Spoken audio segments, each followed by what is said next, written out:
Hello mga beb! Magandang hapon sa inyo mga beb! Samahan niyo ako ulit maghugas ng plato at bagong lahat magpa-cute muna tayo!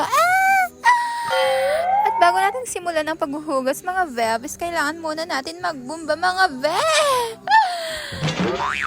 Dahil walang available na tubig dito mga beb!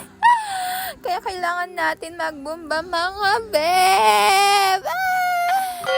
Bago ang lahat, ipakita ko muna pala sa inyo yung aking hugasin. At ayan na nga mga beb, magsisimula na nga tayo maghugas ng plato mga beb.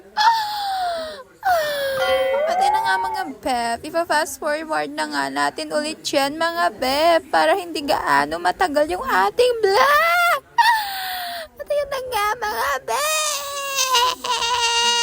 Magbabalaw na nga pala tayo dyan ng plato. At fast forward nga na naman natin ulit mga beb.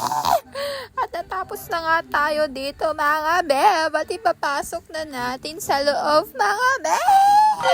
Alam nyo ba kung bakit ganito yung damit ko mga beb? Magpipicture na naman tayo mamaya mga beb. Kaya abangan nyo yung picture ko mga beb ha. Maraming salamat sa inyo mga beb. At hanggang dito na lang tayo. At bago nga mag-i-end yung ating video, kailangan ko muna magpa-cute sa inyo.